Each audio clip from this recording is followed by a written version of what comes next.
ඔයත් සමාජෙ මිනිස්සුත් එක්ක ඉන්නවට වඩා තමන්ගේ ගෙදරට වෙලා තමන්ගේ කාමරයට වෙලා උණුමුණු තේකෝප් එක රස බලා ඔයා කැමතිම පොතක් කියවන්න. එහෙමත් නැත්නම් නිදහසේ ඔයා ආසම සින්දුවක් අහන්න. ෆිල්ම් එකක් හරි ටෙලිඩ්‍රාමා එකක් හරි බලන්න. ආස කෙනෙක්ද ඔයා? ගොඩක් මිනිස්සු වට කරගෙන ඉන්නවට වඩා තනියම ඉන්නකොට ඔයාට ලොකු නිදහසක් දැනෙනවද? ගොඩක් අය හිතන්නේ මේ වගේ තනියම ඉන්න කැමති අය හරි අමුතු ජාතියේ මිනිස්සු කියලා. එහෙමත් නැත්නම් ඒගොල්ලෝ මානසිකව වැටිලා ඉන්න ජාතියේ පිරිසක් කියලා. හැබැයි ඔයා දන්නවද මනෝවිද්‍යාවට අනුව නම් ඒවා සම්පූර්ණයෙන්ම වැරදි මත කියලා?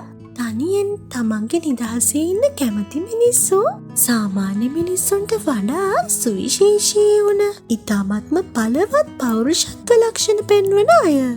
ඉතින් ශයිනිස්ටා අද අපේ වීඩියෝ එකෙන් අපි ඔයාලත් එක්ක කතා කරන්නේ තනියෙන්ම ඉන්න ප්‍රිය කරන පුද්ගලයන් සතුව තියෙන පුදුම හිතෙන පෞරුෂත්ව ලක්ෂණ 10ක් ගැන. සාමාන්‍ය මිනිස්සු ළඟ ගොඩක් අඩුවෙන් තියෙන හැබැයි තනියම ඉන්න කැමති මිනිස්සු ළඟ ගොඩක් වැඩියෙන්ම තියෙන මේ ලෝකෙ වටිනම දේ මොකක්ද කියලා මේ වීඩියෝ එකේ අන්තිමට ඔයාට අපි කියනවා.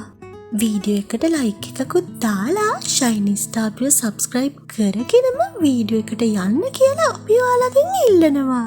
එහෙනම් දැන් අපි යන් අපේ වීඩියෝ එකට. පළවෙනි ලක්ෂණය තමයි තමන්ගේ සීමාවල් අඳුනගෙන ඉන්න එක. තනියම ඉන්න කැමති අය තමන්ගේ නිදහසට තමයි මුල් තැන දෙන්නේ. ඒ නිසාම මෙයාලා සමාජ සම්බන්ධතාවලදී තමන්ටම ලිමිට් එකක් දාගන්නවා. ඉතින් මේ සීමාවන් නිසාම පිටස්තර ලෝකයේ පුද්ගලයෙකුට මේ වගේ මිනිස්සුන්ගේ ජීවිතවලට බලපෑම් කරන්න තියෙන අවස්ථාව ඉබේම හිරිලා යනවා. දෙවෙනි ලක්ෂණය තමයි ඉතා ඉහළ සොයන අවබෝධයක් තිබීම. තනියම ඉන්න කෙනෙකුට තමන් ගැන තියෙන අවබෝධය ගොඩක් වැඩි. ඉතින් තමන් ළඟ තියෙන දුර්වලතා මොනවාද? තමන් ළඟ තියෙන දක්ෂතා මොනවාද කියලා තමන් ගැන හොඳ අවබෝධයකින් තමයි මෙයාලා කටයුතු කරන්නේ. ඉතින් තමන්ගේ දක්ෂතා ප්‍රයෝජනවත් දෙයකටත් තමන්ගේ දුර්වලතා මගහරව ගන්නත් මෙයාලට ලොකු ඉඩකඩක් තියෙනවා. තුන්වෙනි ලක්ෂණය තමයි ගොඩක් වෙලාවට මෙයාලගේ කාලය අපතේවීමක් සිද්ධ වෙන්නේ නැහැ. තනියම ඉන්න අයට අනවශ්‍ය ගමන් බිමන් ඕපදූප කතා කර ඉන්න තියෙන අවස්ථාව ගොඩක් දුරට අඩුයි. ඒ නිසා මේ වටිනා කාලය තමන්ගේම වැඩකට යොදවන්න අවස්ථාව මෙයාලට ලැබෙනවා.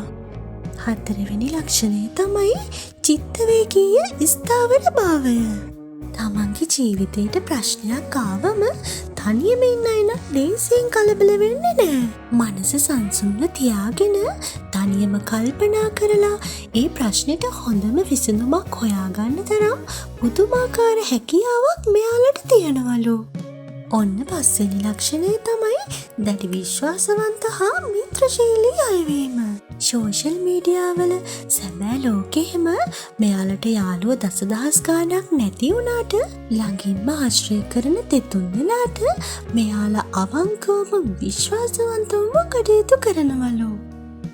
හයවෙනි ලක්ෂණය තමයි ස්වාධීනත්වය. ඉතා සීමිත පිරිසක් විතරක් ආශ්‍රය කරන කෙනෙක් තවත් කෙනෙක් ළඟ යැපෙන්න අදහසක් කොහොමදවත් නෑ. ඉතින් මෙයාලා තනියම ගමනක් යන්න, තනියම තීරණයක් ගන්න වගේම තනියම තමන්ගේ ප්‍රශ්නයක් වුණත් විසඳගන්න පසුබට වෙන්නේ නැහැ. හත්වෙනි ලක්ෂණය තමයි ඕපන් මයින්ඩ් එකක්. ඒ කියන්නේ විවෘත මනසක් තිබීම.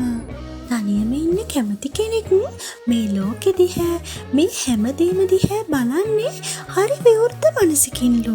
තව කෙනෙක්ගේ කැමැත්තකින් අකමැත්තකින් අදහසකින් තීරණ ගන්නවට වඩා තමන්ගේම අත්දැකීම් වලින් විවෘත මනසකින් විමසලා තමයි මෙයාලා තීරණ ගන්න පෙළඹෙන්නේ.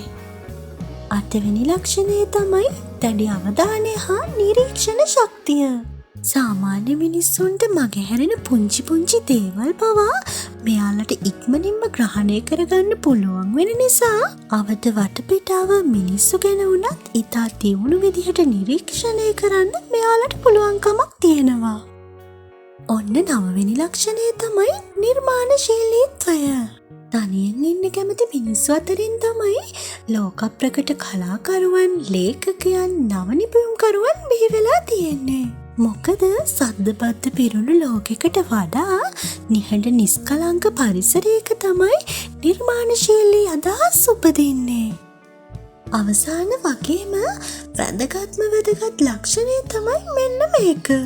මානසික නිදහස උපරිමයෙන්ම දැනීම. මේ ලෝකෙ ජීවත් වෙන ලොකු සල්ලිකාරයාට වුණත් තමන්ගේ ළඟ තියෙන සල්ලි ටික ඔක්කොම වියදම් කරලවත් මිලට ගන්න බැරි වටිනාම දේ තමයි මානසික නිදහස කියලා කියන්නේ. ඉතින් බහුතරයක් දෙනා ආශ්‍රය කරනකොට එයාලගෙන් එන ප්‍රශ්න, ගැටලු මේ හැමදේම නිසා අපිට අපේ මානසික නිදහස ටික අහිමි වෙනවා. හැබැයි තනියෙන් ඉන්න කැමති කෙනෙකුට මේ ප්‍රශ්න ගොඩක් දුරට අඩුයි. බාහිර ලෝකෙත් එක්ක තියෙන ගැටීම් ගොඩක් දුරට අඩු නිසා වගේම තමන් කැමතිම විදිහේ නිදහස් සුව පහසු කලාපයක ජීවත් වෙන්න අවස්ථාවක් ලැබෙන හින්දම මෙයාලට ලොකු මානසික නිදහසක් භුක්ති විඳීමේ අවස්ථාව තියෙනවා. ඔයත් තනියම ඉන්න කැමති කෙනෙක් නම් ඔයාගේ අත්දැකීමුත් පල්ලෙන් කමෙන්ට් කරන්න යන්න අමතක කරන්න එපා හොඳේ. තවත් අලුත් වීඩියෝ එකකින් හම්බ වෙනකන් ඔයාලා හැමෝම පරිස්සමෙන් ඉන්න. බයි.